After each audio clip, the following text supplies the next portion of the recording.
रति केसरी। राधे राधे गुरुजी। कौन सो केसरी? रति केसरी। कहाँ ते आ भैया केसरी? कहाँ को? आरा जिला। आरा। अरे क्या बोलते हैं, कौन सा गाना है वो? आरा जी।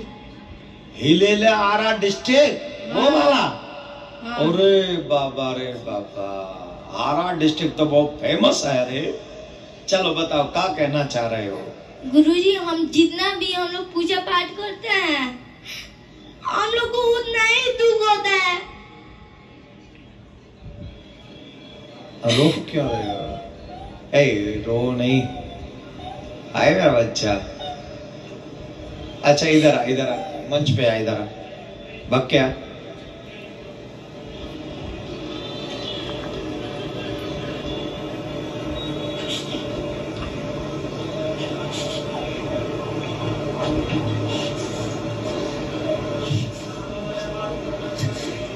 इधर आ।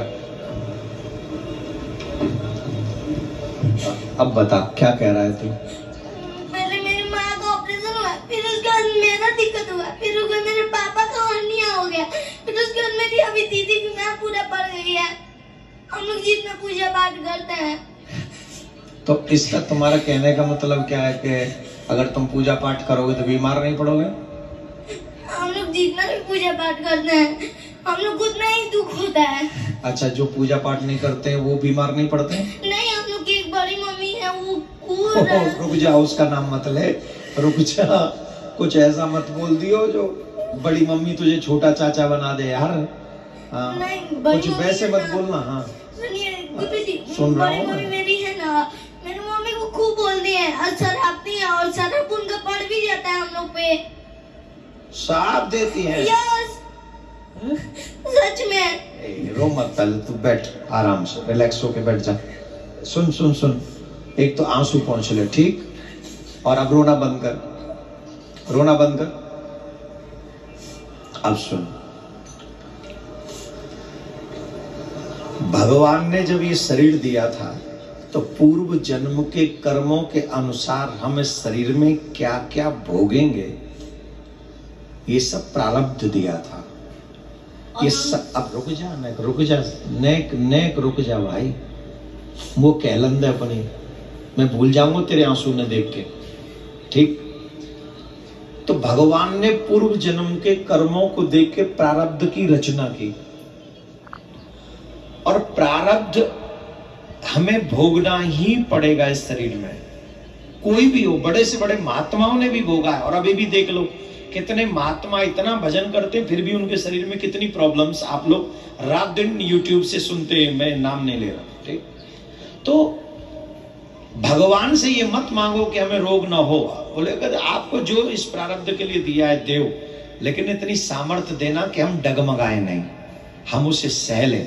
और जब ऐसा मांगेंगे तो ठाकुर जी हमें वो फिर सामर्थ्य भी देंगे और हमारे साथ भी खड़े होंगे। पर अब भजन और पूजा पाठ करने से क्या लाभ फिर? और मेरा एक बात है, हम लोग लहसुन प्याज भी नहीं खाते हैं। और बड़ी मम्मी? अब बड़ी मम्मी भी नहीं खाती हैं। तो फिर तो उनका साप लगेगा ना। हाँ। फिर तो शुद्ध बोलती हैं वो। तो फिर हम लोग 365 दिन भी और 367 दिन भी हम लोग के घर में लहसुन प्याज नहीं बनता है। बड़ी मम्मी के भी तो नहीं बनता है? नहीं। तो फिर बड़ी मम्मी का साप लगेगा कि नहीं लगेगा? लगेगा। लगेगा। और तुम लोग तो साप देते ही नहीं हो। तुमने दिया है कभी? सही बताओ माइक लगा। नहीं।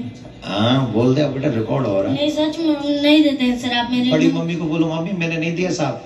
नहीं, मेरी मम्मी बड़ी मम्मी को शराब नहीं देती है। मेरी बड़ी मम्मी मेरी मम्मी को शराब देती हैं। अब तुम ये बोलो, बड़ी मम्मी तुम भी साहब मत दिया करो, मैं तो बच्चा हूँ छोटा सा। बोलो बड़ी मम्मी हम लोग को भी शराब न दिया करो, हम लोग भी छोटे से बच्चे हैं। हम भी आप ही के बच्चे हैं। हम भी आप ही के बच्चे हैं। हमें भगवान ने बना के भेजा है। हमको भगवान ने बना के भेजा है। हमें साप दे के, हमें साप दे के, हमें शराब दे के, तुम्हें क्या मिल जाएगा? तुम्हें क्या मिल जाएगा? भगवान को क्या जवाब दोगी? तुम भगवान को क्या जवाब दोगी? जैसे मैं एक बच्चा, जैसे मैं एक बच्चा, वैसे तुम्हारा भी एक बच्चा। तुम्हारा भी एक बच्चा। मम्मी पे क्या बच्चे हैं? हाँ? बड़ी मम्मी पे क्या बच्चे हैं?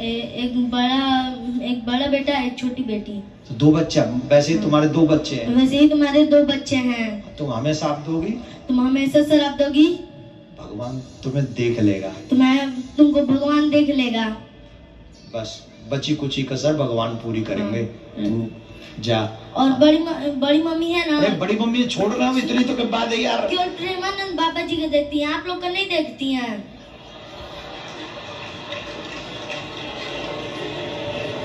तू यार हम बावन में भी लड़ाई करवावेगो, ये बावन लड़वावेगो तू।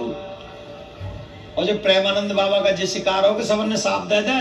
अच्छा एक बात पूछे, उनका सच में दोनों किडनी फेल है?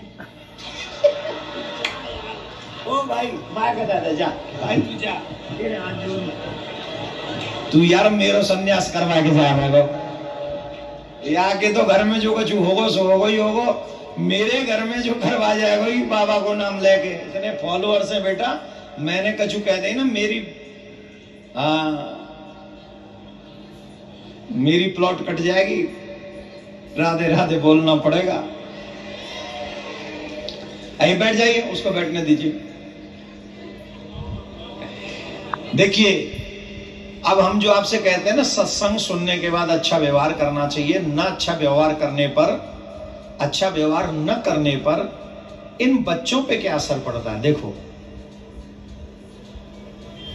बच्चे मन के सच्चे। आप सुन रहे एक ऐसे महान संत को जिसे पूरी दुनिया सुन रही है इस समय, और आपके व्यवहार से एक बच्चा दुखी। मुझे नहीं पता है बच्चा कितना सच बोल रहा है, कितना झूठ बोल रहा है। अगर आंसू इसकी आंखों में है तो कुछ न कुछ तो सह रहा होगा ना ये। और आप एक संत को सुने और उसके बाद एक बच्चे के आंखों में आंसू आपकी वजह से हो, तो ईमानदारी से बताओ, आपने सत्संग सुना? आप वाकई सत्संगी हैं? आप तमाशगीन तो हो सकते हैं, आप टाइम पास करने वाले तो हो सकते हैं, आप सत्संगी नहीं हो सकते। जो व्यक्ति सत्संगी होगा उसका सबसे पहला ये स्वभाव बन जाएगा कि मेरे द्वारा किसी को दुख नहीं मिलना चाहिए। वही सबसे अच्छा और सच्चा सत्संगी है। हम सत्संग में जा ही रहे, बाबा जी ये टोना कर दो, इससे उसका वो ये हो जाए, ये कर दो वो हो जाए। राम भजो जी राम भजो। थोड़ा बहुत हो हा भी गया ना, पर ठाकुर जी बहुत बड़ा परिणाम उसका देगा। तो हम आपसे एक आग्रह करेंगे, प्लीज प्लीज सत्संगी बनो, भगवान से प्यार करो। अगर लड़ना ही है तो धर्म की रक्षा के लिए लड़ो। अगर इतना ही लड़ने का स्वभाव है स्त्रियों पुरुषों, तो लड़ पड़ो उन बेधर्मियों से जो धर्म को नुकसान पहुंचाने में लगे हुए हैं। उनसे लड़ो ना, तो लड़ना भी काम आ जाए। कितने तुम्हारे जादू टोना टोटका है, उनका प्रयोग करो उन बेधर्मियों पे जो रात दिन सनातनियों को गाली दे रहे हैं, रात दिन सनातन का नुकसान कर रहे हैं, रात दिन सनातनियों का धर्म परिवर्तन कराओ। इनका प्रयोग करो ऐसा जिससे सनातन का उत्थान हो। कोई भी शक्ति, कोई भी पावर अगर आपके पास में है तो उस पावर का प्रयोग एक ही जगह होना चाहिए, सनातन का उत्थान और सनातनियों का कल्याण। अदरवाइज हम नहीं मानते कि कोई शक्ति भक्ति, फिर आप लोग कहे कि हम पे ये टोना है, ये टोटका है ज्यादा। अरे होगा, आपके लिए होगा, हमारे धर्म के तो काम आ नहीं रहा। वो राधे राधे बोलना पड़ेगा।